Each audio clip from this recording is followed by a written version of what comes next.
तो दोस्तों आज हम स्टार्ट करने जा रहे हैं अपनी क्लास नंबर 4, राइट। तो आज हम क्लास नंबर 4 स्टार्ट करेंगे। मैंने कल आप लोगों को क्या कराया था ध्यान से देखिएगा, राइट। बाकी लोग जो भी मैसेज कोई भी बात पूछना चाहते हैं तो ऊपर दिए गए व्हाट्सएप नंबर पर मुझे मैसेज करिएगा, मैं कोशिश करूंगा आपको प्रॉपर रिप्लाई करने की। दोस्तों मैं आप लोगों को बता दूं, कल मैंने आप लोगों को वैल्यू एडेड टैक्स का कॉन्सेप्ट बताया था, राइट। मैंने आप लोगों को कल वैल्यू एडेड जो टैक्स होता है ना उसका कॉन्सेप्ट बताया था। क्या होता है वैल्यू एडेड टैक्स? मैंने कहा था भाई आप जब परचेज पर टैक्स पे करते हो और आपके सेल के ऊपर भी टैक्स लग रहा है, राइट, तो सेल का जो टैक्स होता है उसे आप कलेक्ट करते हो और जो परचेज पर आप टैक्स पे करते हो उसकी आपको मिल जाती है क्रेडिट। उसकी आपको क्या मिल जाती है दोस्तों, सच्ची बताओ? क्रेडिट मिल जाती है, जिससे क्या होता है दोस्तों, कैस्केडिंग इफेक्ट नहीं होता है। अब ये कैस्केडिंग इफेक्ट क्या चीज है भाई? तो मैंने आप लोगों को बताया था कैस्केडिंग इफेक्ट का मतलब होता है कि टैक्स पर टैक्स नहीं लगता है ना, टैक्स के ऊपर दोबारा से टैक्स नहीं लगता। That is called cascading effect. दोस्तों इसे हम क्या बोलते हैं? कैस्केडिंग इफेक्ट बोलते हैं। तो आई थिंक आप मेरी बात को अच्छे से समझ गए होंगे कि टैक्स ऑन टैक्स का क्या मतलब है। टैक्स ऑन टैक्स का मतलब होता है दोस्तों कैस्केडिंग इफेक्ट, राइट।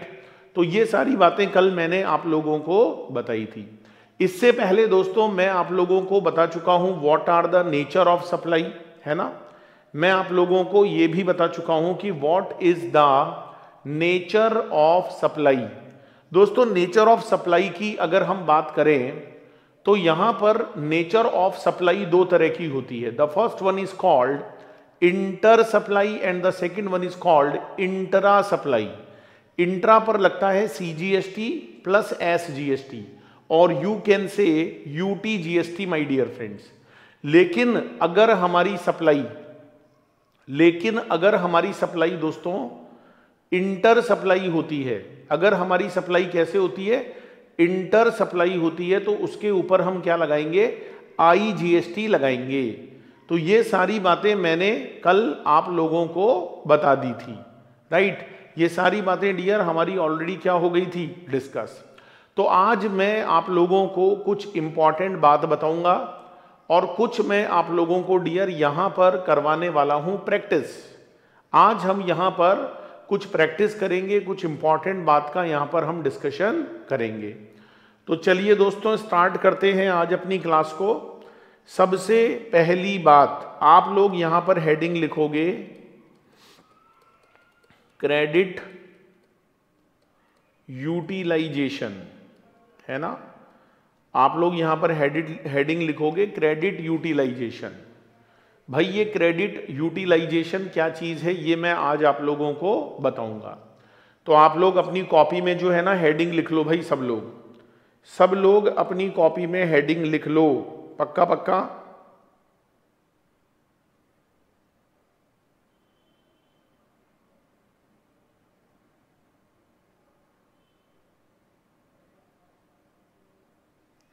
तो सब लोग भाई अपनी हेडिंग में जो है, अपनी जो रजिस्टर होता है ना उसके अंदर हेडिंग लिख लो, सब लोग लिख लो वहां पर।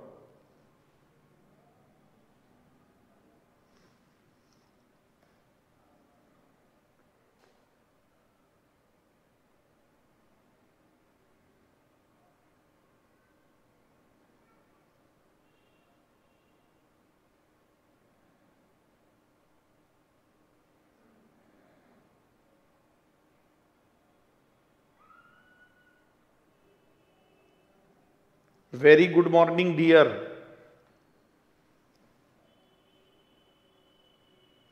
तो सब लोग वहां पर हेडिंग लिख लीजिए, राइट, सब लोग वहां पर हेडिंग लिख लीजिए।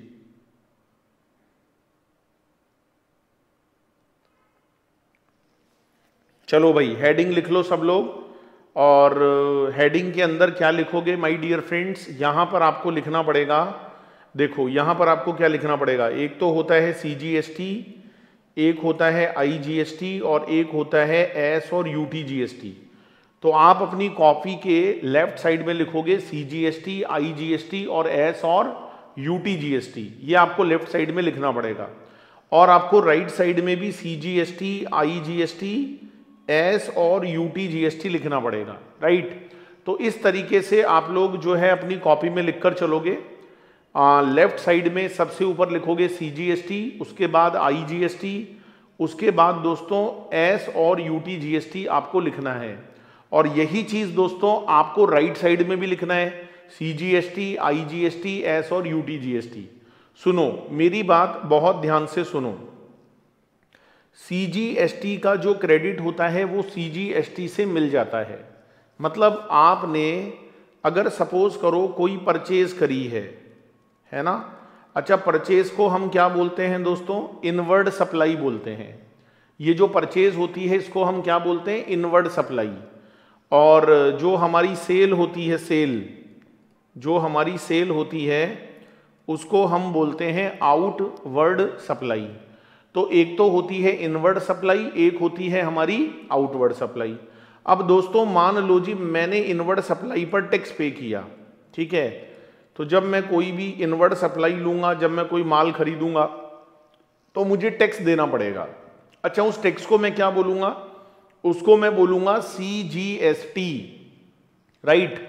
और मैं उसको बोल सकता हूं IGST, और मैं उसको बोल सकता हूं S और UTGST, राइट। तो जब जब मैं गुड्स परचेज करूंगा तो मेरे ट्रांजैक्शन पर लगने वाला है, अगर इंट्रा ट्रांजैक्शन है तो सपोज करो मैंने 9% CGST पे किया, तो दोस्तों मैंने 9% SGST पे किया होगा, राइट। अगर मैंने 9% CGST पे किया है तो माय डियर फ्रेंड्स मैंने 9% S और UTGST को पे किया है, ठीक है। तो क्या होगा डियर कि जब मैं आगे फर्दर सप्लाई करूंगा और अगर मेरे CGST लगता है या S और UTGST लगता है तो मैं क्या करूंगा दोस्तों? मैं CGST को पे करने के लिए, मैं जो सेल पर CGST लगेगा ना उसको पे करने के लिए जो परचेज पर मैं CGST पे कर चुका हूं उसके क्रेडिट को यूटिलाइज करूंगा। उसका जो क्रेडिट होगा वो मेरे लिए क्या होगा? यहां पर मैं उसको यूटिलाइज करूंगा। तो सेल पर जो CGST लगता है उसको पे करने के लिए मैं क्रेडिट यूटिलाइज करूंगा CGST। तो C को पे करने के लिए CGST काम आ सकता है, राइट। ऐसे ही माय डियर फ्रेंड SGST को पे करने के लिए भी आपको SGST का क्रेडिट मिल सकता है। तो C को पे करने के लिए C का क्रेडिट ले लो, S और UTGST को पे करने के लिए भैया S और UTGST का क्रेडिट ले लो। पक्की बात है। ऐसे ही दोस्तों अगर सपोज करो इंटर ट्रांजैक्शन है तो इंटर ट्रांजैक्शन पर क्या लग जाता है? सर इंटर ट्रांजैक्शन पर IGST लग जाता है ना। और IGST कुछ नहीं होता दोस्तों, वो C और आपका जो S और UTGST है उसके टोटल के बराबर होता है। तो सपोज करो डियर आपने कोई परचेजिंग करी है ना, और आपने उसके ऊपर IGST पे किया है 18% और आपकी सेल भी इंटर ही हो रही है। तो जब सेल इंटर होगी तो उसके ऊपर भी IGST लगेगा। तो भैया सेल पर, अच्छा सेल को अपन आउटवर्ड सप्लाई भी बोलते हैं, तो सेल पर जो IGST हमें मिलेगा उसमें से हम जो परचेज पर IGST पे कर चुके हैं ना दोस्तों उसका हमें क्रेडिट यूटिलाइज हो जाएगा। तो कहने का मतलब ऐसा है दोस्तों कि CGST को पे करने के लिए हम CGST का क्रेडिट ले सकते हैं, IGST को पे करने के लिए हम IGST का क्रेडिट ले सकते हैं, S और UTGST को पे करने के लिए हम S और UTGST का क्रेडिट ले सकते हैं। तो आई थिंक दोस्तों आप मेरी बात को समझ गए होंगे कि C के लिए C काम आएगा, I के लिए I काम आएगा, और S और UT के लिए भी S और UT ही काम आएगा। अब मेरी बात को डियर बहुत ध्यान से सुनना। ये CGST क्या होता है देखा जाए तो ये C प्लस S ही तो है। देखा जाए तो ये क्या है भाई, C+S। अब मेरी बात को बहुत ध्यान से सुनना डियर। सपोज करो आपने परचेज पर CGST पे किया है, लेकिन जब आप सेल करते हो तो इंटर स्टेट करते हो तो IGST लगता है। तो क्या IGST को पे करने के लिए C का क्रेडिट ले सकते हैं? बिल्कुल ले सकते हैं, क्योंकि डियर I कुछ नहीं है, वो C और S के टोटल के बराबर है।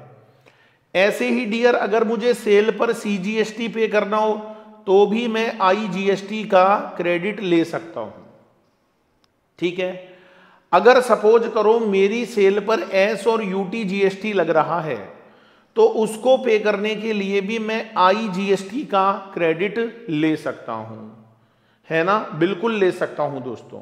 और अगर मुझे सेल पर IGST देना है तो उसको पे करने के लिए भी मैं S और UT GST का क्रेडिट ले सकता हूं।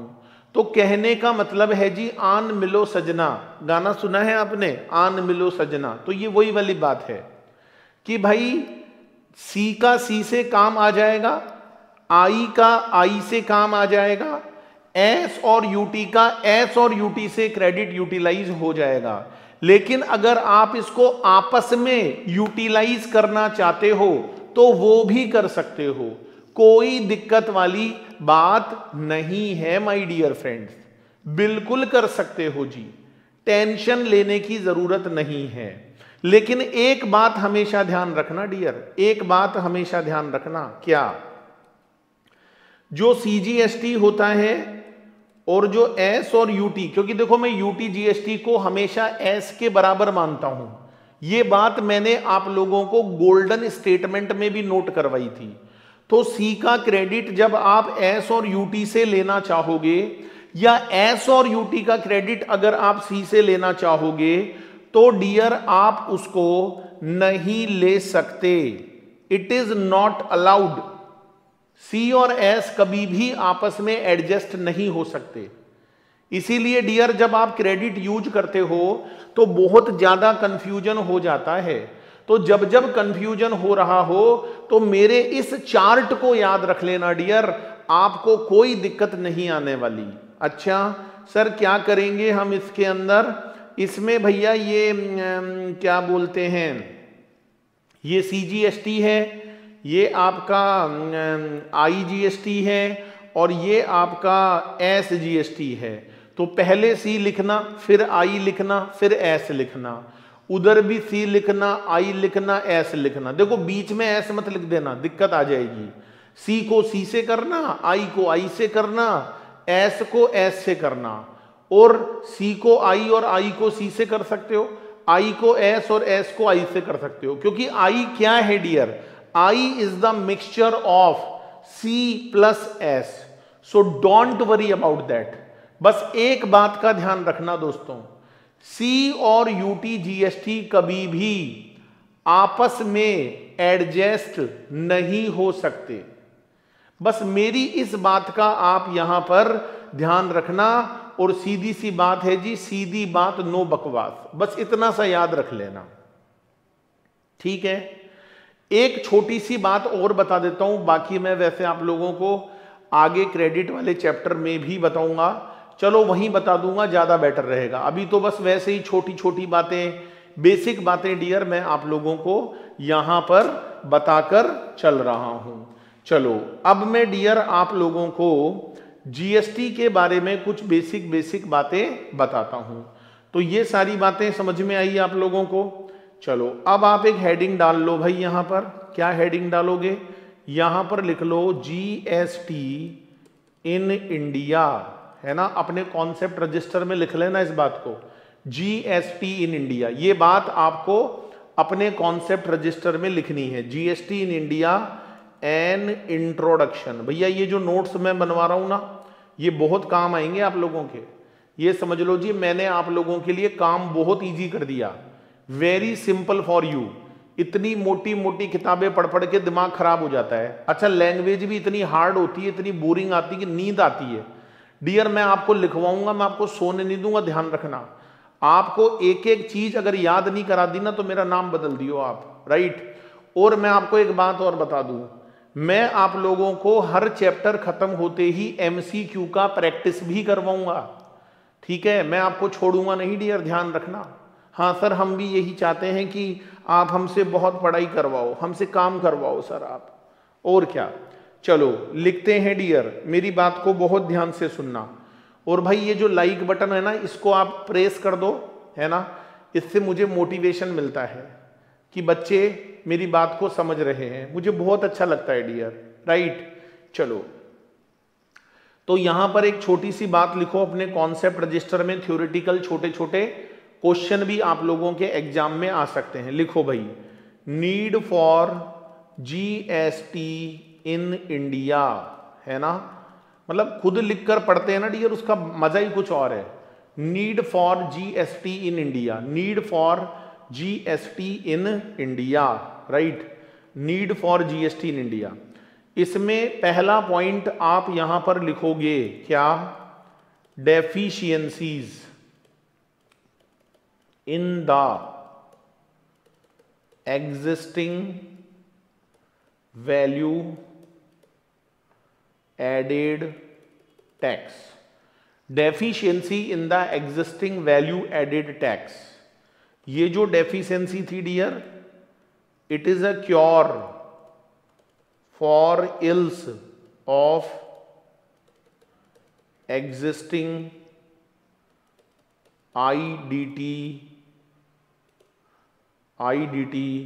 रिजीम। दोस्तों हमारे देश में जो पहले से इनडायरेक्ट टैक्स चल रहा था, you can say excise law, you can say VAT और sale tax, you can say service tax, ये हमारी कंट्री में जो पहले से एग्जिस्टिंग वैट था, जो एग्जिस्टिंग वैल्यू एडेड टैक्स था ना डियर, उस एग्जिस्टिंग सिस्टम को नया GST आने के बाद उसमें जो जो कमियां थी, उसमें जो जो डेफिशिएंसी थी, उन सभी डेफिशिएंसीज को यहां पर खत्म करके नया लॉ बनाया गया GST। और मैं आपको बताऊं डियर, GST के अंदर वो प्रॉब्लम्स नहीं आती है। अब आप पूछोगे कि सर क्या क्या प्रॉब्लम आती थी पुराने लॉ में, तो दोस्तों मैं आप लोगों को बता दूं कि हमारा जो पुराना वाला लॉ था, जिसको आप एक्साइज बोलते हो, जिसको आप सेल टैक्स या सर्विस टैक्स बोलते हो, उसमें क्या होता था dear, some taxes are central government tax and some taxes are state government tax. तो जब आप क्रेडिट लेते थे तो बड़ी दिक्कत आती थी। सेंट्रल गवर्नमेंट वाला टैक्स स्टेट गवर्नमेंट से एडजस्ट नहीं होता था, स्टेट गवर्नमेंट सेंट्रल से नहीं होता था, जिसके कारण क्या होता था डियर, कैस्केडिंग इफेक्ट होता था, टैक्स पर दोबारा टैक्स लग जाता था। मतलब कंट्री एक है लेकिन स्टेट अलग अलग थे, तो सबके अलग अलग पावर थे, सब अपना अपना लॉ बनाते थे, बड़ी दिक्कत आती थी। जब से GST लॉ हमारी कंट्री में आया है डियर, तो जो पुराने लॉ की डेफिशिएंसी थी, उन सभी डेफिशिएंसीज को वहां पर खत्म कर दिया गया है और उसकी जगह हमारी कंट्री में एक नया रिजीम, एक नया लॉ निकल कर आया डियर। मतलब यूं समझ लो जी, एक नया अवतार जो है जन्म लिया है इस पृथ्वी पर इनडायरेक्ट टैक्स का, जिसको हम GST बोलते हैं, राइट। तो दिस इज अ नीड, क्योंकि पुराने लॉ में बहुत प्रॉब्लम्स थी डियर। और मैं फिर एक बात बोलना चाहूंगा दोस्तों, वैट किसी टैक्स का नाम नहीं है, मैं आपको बता दूं, वैट किसी टैक्स का नाम नहीं है। वैट एक सिस्टम है, एक प्रणाली है, एक प्रोसीजर है, जो वर्ल्ड के अराउंड 200 कंट्रीज के अंदर फॉलो होता है। तो उस सिस्टम को मॉडिफाई किया गया GST लाने के लिए। वो जो सिस्टम था डियर, उसको मॉडिफाई किया गया GST को इंप्लीमेंट करने के लिए। आई थिंक दोस्तों आप मेरी बात को बहुत अच्छे से समझ गए होंगे, राइट सर। चलो जी आगे बढ़ते हैं और मैं नेक्स्ट पॉइंट की ओर बढ़ जाता हूं डियर। नेक्स्ट पॉइंट क्या है, सुनो, deficiencies in the VAT system, deficiency in the VAT system. दोस्तों ये जो वैट का सिस्टम है, इसमें क्या क्या डेफिशिएंसीज थी, मतलब क्या प्रॉब्लम्स थी, छोटा छोटा लिख लो, क्योंकि देखो एग्जाम में आपके छोटे मोटे क्वेश्चंस बनेंगे, है ना। तो डेस्क्रिप्टिव, ऑब्जेक्टिव, जो भी क्वेश्चंस हैं वो आपके वहां पर बन सकते हैं। तो पहला पॉइंट आप लिखोगे यहां पर, क्या लिखोगे भाई, non inclusion of several local levies, non inclusion of several local levies in state VAT, ये हमारा पहला पॉइंट यहां पर निकल कर आता है। एक बार लिख लो फिर समझा दूंगा आपको। सेकंड पॉइंट आप यहां पर लिखोगे cascading of taxes. Second point आप यहां पर लिखोगे cascading of taxes. Third point आप यहां पर लिखोगे no CENVAT,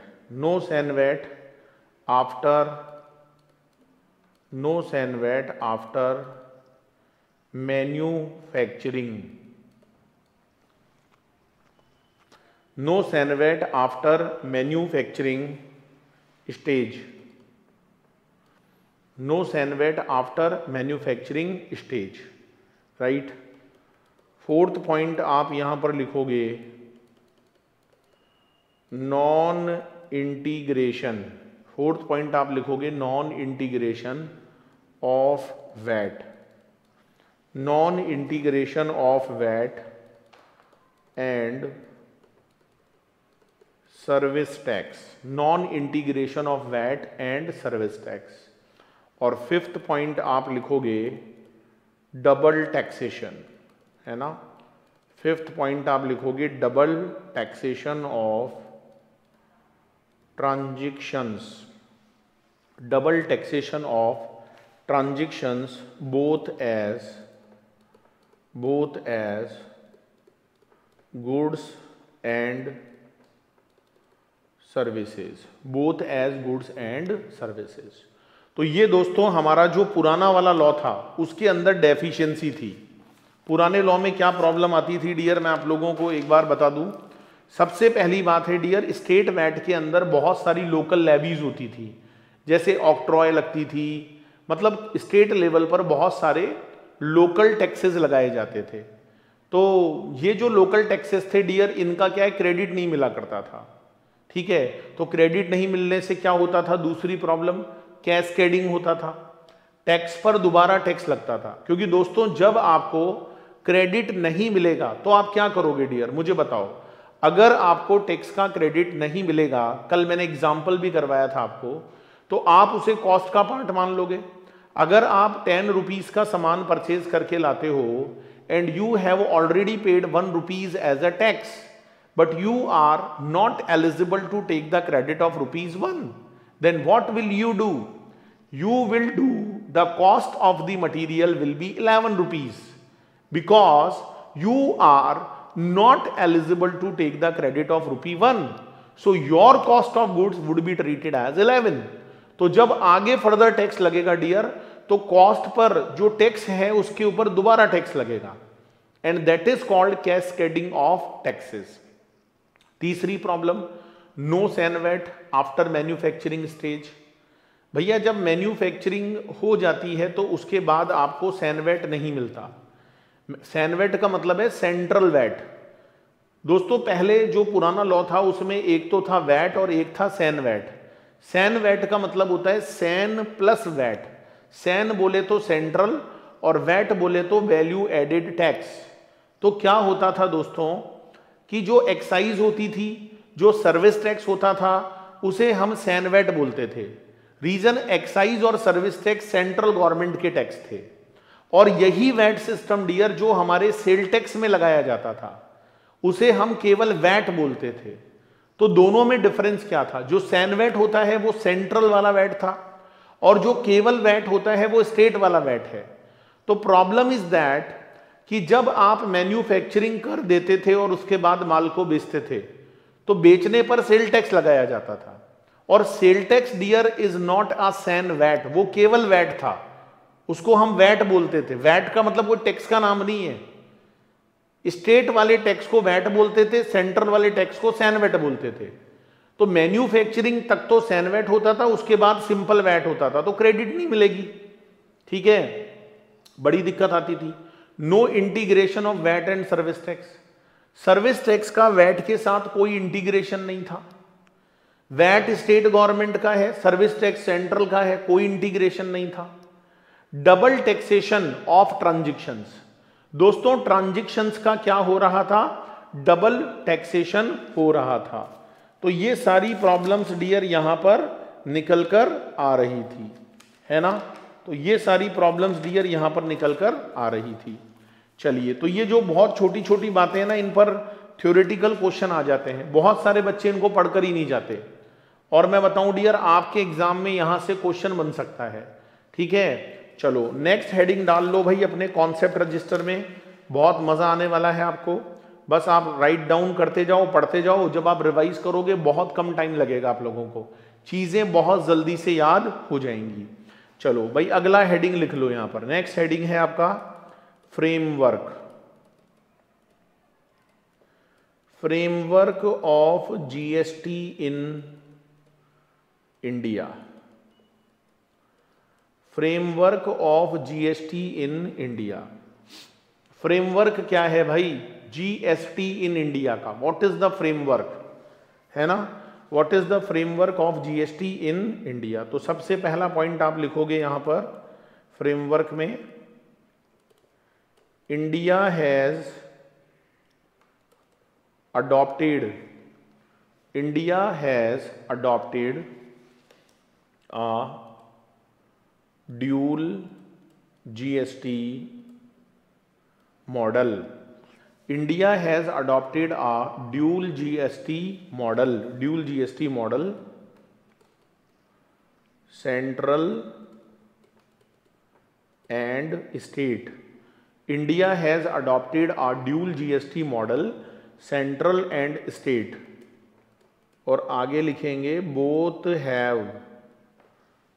have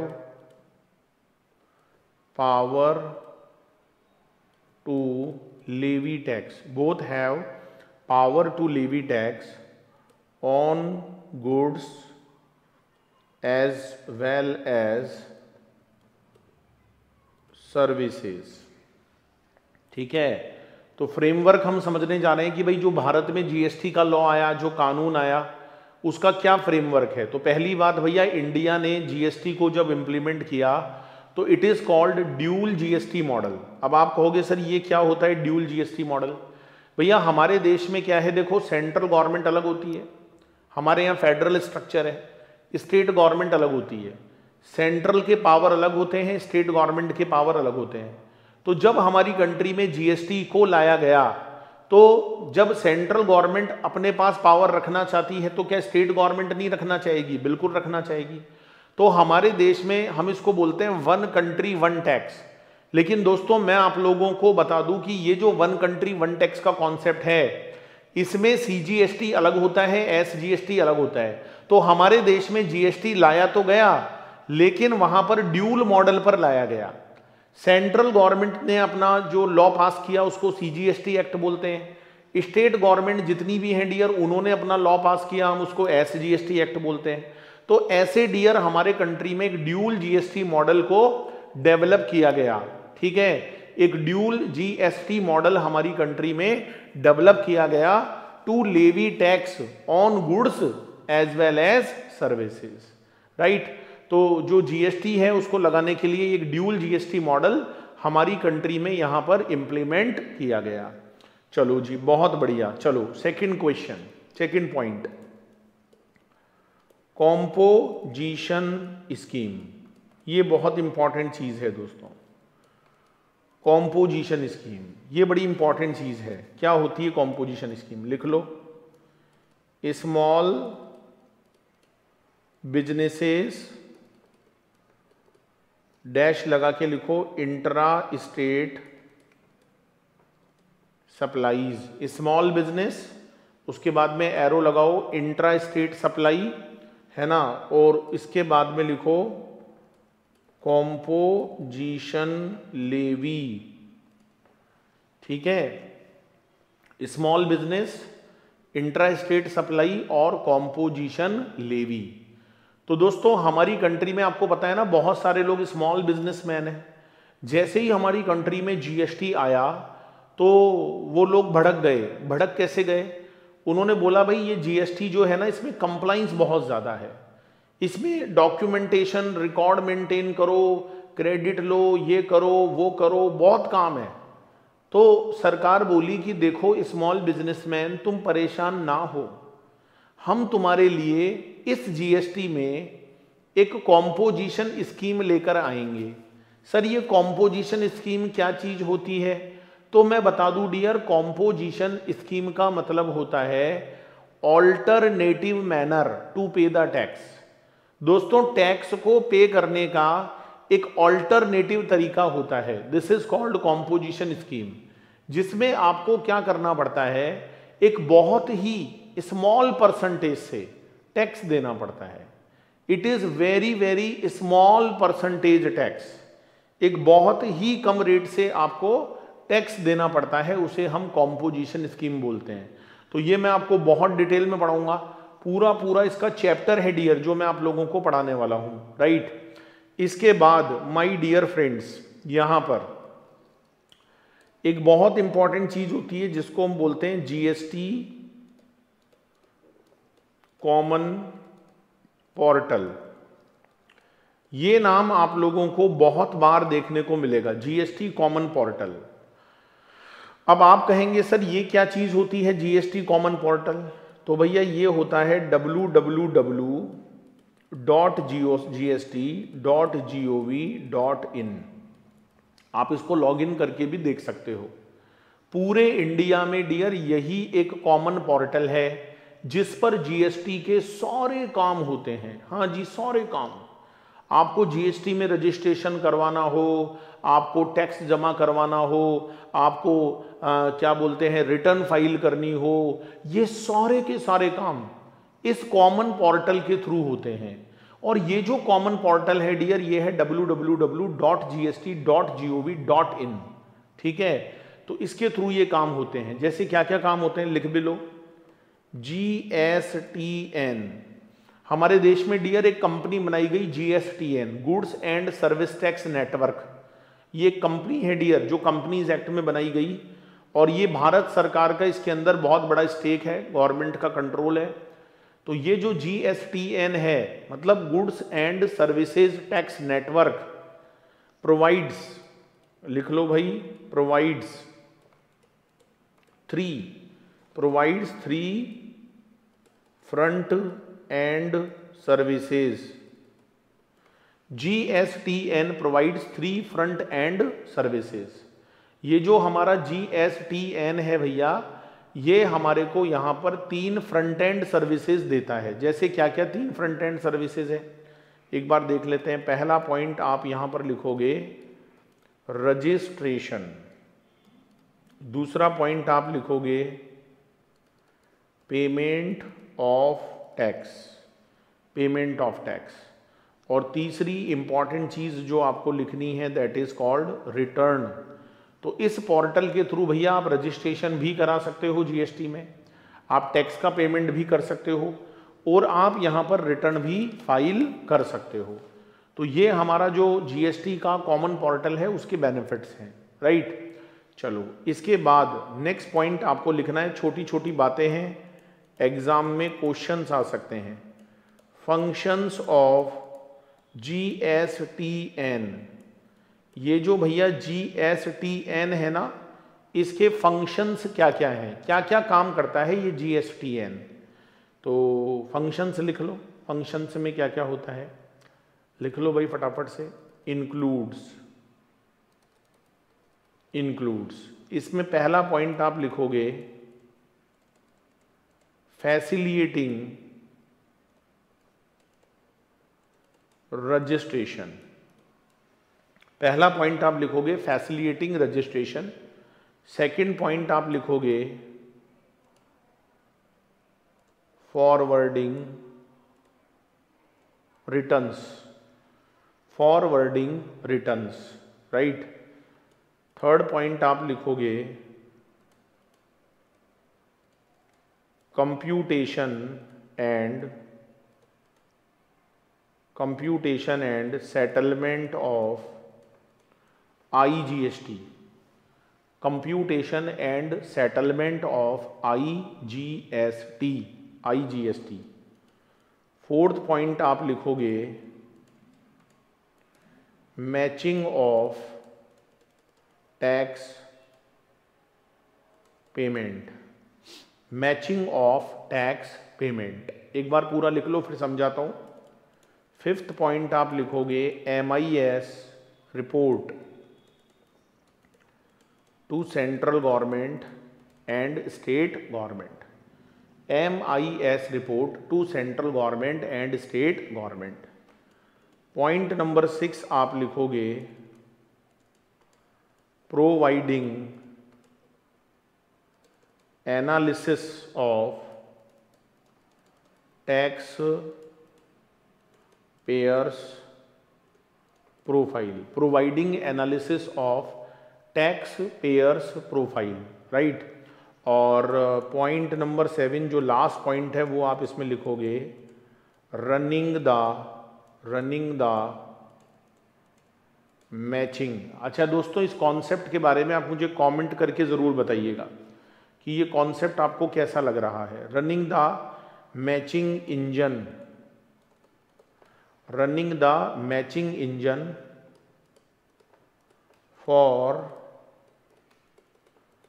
running the matching engine for matching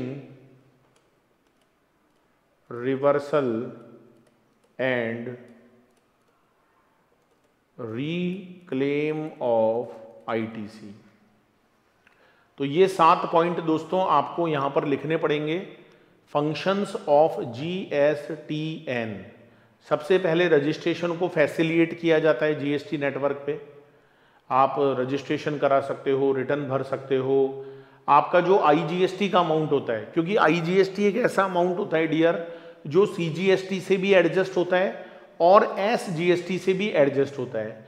तो IGST का पैसा सेंट्रल गवर्नमेंट जब रेस्पेक्टिव स्टेट को भेजती है, क्योंकि मैंने कल भी बताया था कि IGST का पैसा एक बार पूरा का पूरा सेंट्रल गवर्नमेंट के पास जाएगा, राइट। एक बार ये पैसा पूरा का पूरा सेंट्रल गवर्नमेंट के पास जाएगा। उसके बाद सेंट्रल गवर्नमेंट इस अमाउंट को रेस्पेक्टिव स्टेट गवर्नमेंट के पास भेज देगी, राइट। तो ये सारी बातें भी मैंने बताई थी। मैचिंग ऑफ टैक्स पेमेंट, दोस्तों यहां पर टैक्स पेमेंट की मैचिंग भी होती है ना, कि भाई कौन सा अमाउंट CGST है, ये सब मैचिंग होती है। MIS रिपोर्ट बनती है, मैनेजमेंट इंफॉर्मेशन सिस्टम रिपोर्ट, जो कि सेंट्रल गवर्नमेंट के पास भी जाती है और स्टेट के पास भी जाती है। MIS का मतलब है बिल्कुल ऐसे एक्सेल टाइप में पूरी शीट बनती है। तो जो मिनिस्टर होते हैं वो देख सकते हैं कि कौन से सेक्टर से कितना रेवेन्यू आ रहा है, कौन सा सेक्टर ज्यादा GST पे कर रहा है, कौन सा सेक्टर कम पे कर रहा है, राइट। तो टैक्स पेयर की प्रोफाइल चेक होती है। जितने भी टैक्स पेयर होते हैं डियर, उनकी प्रोफाइल भी चेक होती है इस पे GST पोर्टल पे। मतलब उनकी प्रोफाइल को देख सकते हो कि कौन कंप्लाइंस कर रहा है, कौन कंप्लाइंस नहीं कर रहा है, ये सारी बातें भी होती हैं। Running the matching engine for matching reversal and reclaim. किसी की क्रेडिट मान लो गलत ले ली, ITC गलत ले लिया, इनपुट क्रेडिट, तो उसको रिवर्स किया जाता है। अगर वापस रिक्लेम करनी हो क्रेडिट, ये सब मैं आपको ITC वाले चैप्टर में पढ़ाऊंगा, राइट। तो ये सारे काम भी वहां पर होते हैं, है ना। इसके बाद देखो ये है थ्योरेटिकल, लेकिन अगर आप इनको नहीं पढ़कर जाओगे तो एग्जाम में आपको दिक्कत आ सकती है, ठीक है। तो ये थोड़ा सा थ्योरेटिकल छोटा छोटा पार्ट है स्टार्टिंग में जो मैं आपको करा दूं। अगला पॉइंट आता है भैया GSP। GSP क्या होते हैं भैया, एक बार लिख लो फिर समझा देता हूं। तो सबसे पहले तो आप GSP का फुल फॉर्म लिख लो। GSP सुविधा प्रोवाइडर्स, सुविधा प्रोवाइडर्स। क्या होता है भैया, GST के अंदर कुछ सुविधा प्रोवाइडर केंद्र बनाए गए हैं। कुछ ऐसे केंद्र बनाए गए हैं जहां पर आप लोगों को GST से संबंधित सर्विसेज मिलती है, क्योंकि सब लोग कंप्यूटर फ्रेंडली तो होते नहीं है।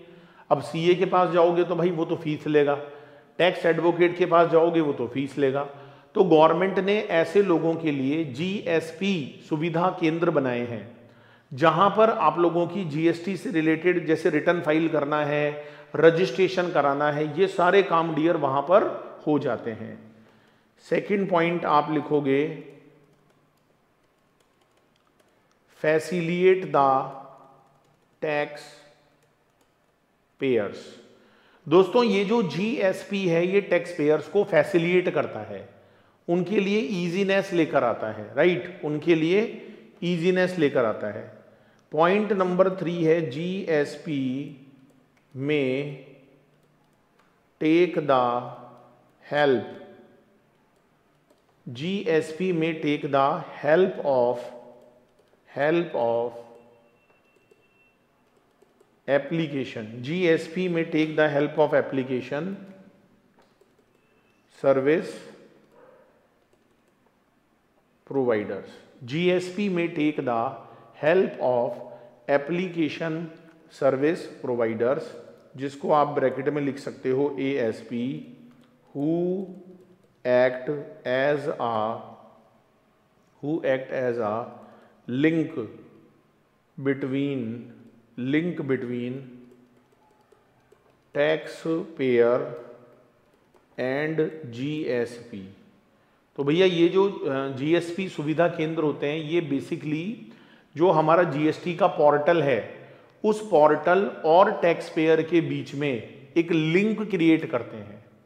जो हमारा जीएसटी का पोर्टल है और जो हमारे टैक्स पेयर हैं उनके बीच में एक तरह से लिंक क्रिएट करते हैं, एक लिंक क्रिएट करने का काम करता है। तो that is called GST service provider, सुविधा केंद्र, जो भी आप बोलना चाहो वो चीज आप यहां पर बोल सकते हो। इसके बाद नेक्स्ट पॉइंट है दोस्तों टोबैको। अब ये टोबैको क्या चीज होती है? टोबैको तंबाकू जिसको बोलते हैं, चैनी खैनी चैन से मजा लो। ये बहुत इंपॉर्टेंट बात है डियर जो मैं आप लोगों को यहां पर बताने जा रहा हूं, तो इसको भी लिख लो भाई। टोबैको के बारे में भी कुछ इंपॉर्टेंट बात लिख लो। Tobacco is subject to GST as well. Tobacco is subject to GST as well as Central Excise Duty. Tobacco is subject to GST as well as Central Excise Duty.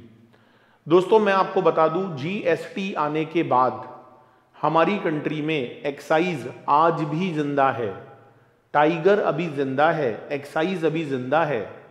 दोस्तों tobacco एक ऐसा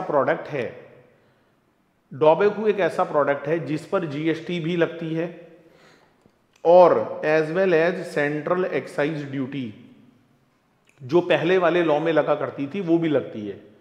तो tobacco एक ऐसा item है दोस्तों, याद रखना, आपके एग्जाम में पूछ सकते हैं, ऑब्जेक्टिव बेस्ड क्वेश्चंस में आ सकता है ये, जिसके ऊपर जीएसटी और सेंट्रल एक्साइज ड्यूटी दोनों लगाई जाती है। एकमात्र ऐसा प्रोडक्ट है पूरे जीएसटी में जिस पर पुराना लॉ भी लग रहा है, पुरानी ड्यूटी भी लग रही है और जीएसटी भी लग रही है, राइट। इसके बाद दोस्तों next point, real estate sector.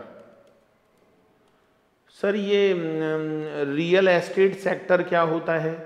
Real estate sector, तो दोस्तों मैं बता दूं रियल एस्टेट सेक्टर का यहां पर क्या मतलब है। रियल एस्टेट सेक्टर तो यहां पर लिख लो GST will not be levied, GST will not be levied on sale oblique purchase of immovable property. ये जो जीएसटी होती है दोस्तों ये कभी भी इमूवेबल प्रॉपर्टी पर नहीं लगाई जाती, क्योंकि जो इमूवेबल प्रॉपर्टी होती है डियर वो गुड्स नहीं होती। गुड्स को हिंदी में बोलते हैं माल, अच्छा, और माल हमेशा चालू होता है। जो माल होता है डियर वो हमेशा क्या होता है? चालू होता है। लेकिन जो इमूवेबल चीजें हैं भैया वो माल थोड़ी ना है, वो माल थोड़ी ना है भाई, वो तो चालू ही नहीं है। तो तो जो चीज चालू ही नहीं है, जो माल ही नहीं है, उस पर आप जीएसटी कैसे लगाओगे? तो मैं आपको बता दूं डियर, आप उसके ऊपर जीएसटी नहीं लगा सकते। तो अगर मैं रियल एस्टेट सेक्टर की बात करूं तो वहां पर किसी भी कंडीशन में जीएसटी नहीं लग सकता। मेरी इस बात का आप ध्यान रखिएगा specifically. Right? Is it clear और नॉट? यस सर, हम आपकी बात को ध्यान रखेंगे। ओके। इसके बाद नेक्स्ट पॉइंट जो आपको यहां पर लिखना है, taxes to be subsumed in GST. Taxes to be subsumed in GST. Subsumed का मतलब है समाहित हो जाना। पुराने ऐसे कौन कौन से लॉ हैं भाई जो जीएसटी के अंदर सबज्यूम्ड हो गए? मतलब वो पहले पुराने लॉ थे, अलग अलग टैक्स थे, लेकिन अब वो जीएसटी का पार्ट बन गए। भाई ऐसे कौन कौन से टैक्सेस हैं जो जीएसटी के अंदर सबज्यूम्ड हो गए हैं? तो चलो बता दूं भाई कौन कौन से टैक्स सबज्यूम्ड हो गए, जरा इसके बारे में भी हमारा डिस्कशन हो जाएगा। तो सबसे पहले मैं बात करूंगा सेंट्रल टैक्सेस की। सबसे पहले दोस्तों मैं आप लोगों को सेंट्रल टैक्स बताऊंगा, जो सेंट्रल गवर्नमेंट के टैक्स थे, जो कि अब शहीद हो गए हैं और अब वो जीएसटी का पार्ट बन गए हैं। अच्छा कौन कौन से हैं भाई सर, जल्दी से बता दो। तो पहला पॉइंट आप लोग लिखोगे my dear friends, central excise duty and additional excise duty. एक तो होती है सेंट्रल एक्साइज ड्यूटी और एक होती है दोस्तों additional excise duty. Right? Second point आप यहां पर लिखोगे सर्विस टैक्स। सेकंड पॉइंट आप यहां पर लिखोगे service tax. Right? Third point आप यहां पर लिखोगे सीवीडी। सीवीडी का फुल फॉर्म होता है काउंटर वैलिंग ड्यूटी। ठीक है? और आप लिखेंगे and special CVD. Countervailing duty बोलो या स्पेशल काउंटर वैलिंग ड्यूटी बोलो। तो काउंटर वैलिंग का मतलब है एडिशनल ड्यूटी जो अलग से लगाई जाती है। राइट? तो ये सब। और फोर्थ पॉइंट होता है भैया सेंट्रल सेल्स टैक्स, जिसको आप शॉर्ट में CST बोल सकते हो। तो ये चार ऐसे सेंट्रल के टैक्स हैं भैया जो अब शहीद हो गए हैं and it is a part of government, GST का पार्ट बन गए हैं। मैं आपको कुछ आइटम्स के नाम बताऊंगा आने वाले कुछ दिनों में जहां पर अभी भी जीएसटी नहीं लगता है और पुराने लॉ ही एप्लीकेबल हैं। लेकिन टोबैको एक ऐसा प्रोडक्ट है जिस पर जीएसटी भी लगाई जाती है और जो पुराने टैक्सेस हैं जो पुराने लॉ में लगाए जाते थे वो भी यहां पर लगाए जाते हैं। इसके बाद स्टेट टैक्स की हम बात करेंगे। इसके बाद दोस्तों मैं आप लोगों के सामने स्टेट टैक्स को लेकर आ रहा हूं। भाई ये स्टेट टैक्स क्या चीज होती है? स्टेट टैक्स कौन कौन से हैं भाई जो जीएसटी का पार्ट बन गए? तो इसके बारे में भी डियर आप फटाफट से लिख लो। पहला पॉइंट आप यहां पर लिखोगे एंटरटेनमेंट टैक्स। पहला पॉइंट लिखोगे entertainment tax. Entertainment entertainment entertainment. दूसरा आप लिखोगे tax on lottery, batting and gambling. Tax on lottery, batting and gambling. Right? तीसरी चीज आप यहां पर लिखोगे एंट्री टैक्स। थर्ड पॉइंट जो आप यहां पर लिखोगे that is called entry tax. और फोर्थ पॉइंट आप लिखोगे वैट ऑब्लिक सेल टैक्स। और फिफ्थ पॉइंट आप लिखोगे लग्जरी टैक्स। तो ये 5 ऐसे टैक्स हैं भैया जो सेंट्रल के नहीं हैं, जो कि स्टेट के टैक्स हैं। आप एंटरटेनमेंट टैक्स बोलो, आप लॉटरी पर लगने वाला टैक्स बोलो, आप एंट्री टैक्स बोलो, आप वैट और सेल टैक्स बोलो, आप लग्जरी टैक्स बोलो, ये अब जीएसटी का पार्ट है। पहले इनको स्टेट गवर्नमेंट लगाती थी। This is a matter of state list. लेकिन अब ये सब किसके अंदर समा गए हैं भाई, ये सब अब जीएसटी के अंदर समा गए हैं। और लास्ट टॉपिक आप लिख लीजिए, फिर हम आज की क्लास को फिनिश करेंगे। उसके बाद डियर कल मैं आप लोगों को सप्लाई का कॉन्सेप्ट पढ़ाऊंगा, तो लास्ट पॉइंट नोट कर लो, इस पर भी एग्जाम में आपके क्वेश्चन आ सकता है। That is called benefits of GST, benefits of GST. इसमें पहला पॉइंट आप लिख लो भाई, creation of unified national market, ठीक है। दूसरा पॉइंट आप लिख लो यहां पर, mitigation, mitigation of ill effect of cascading, mitigation of ill effect of cascading, right. बहुत मजा आएगा डियर, बस आप ऐसे लिखते जाओ, सारी चीजें आपको याद हो जाएगी, मैं गारंटी देता हूं। थर्ड पॉइंट आप लिखोगे elimination, elimination of multiple taxes, elimination of multiple taxes and double taxation, elimination of multiple taxes and double taxation. और फोर्थ पॉइंट आप लिखेंगे boost to make in India, boost to make in India initiative है ना। और fifth और जो last point है वो आप यहां पर लिखोगे बायोन्सी टू द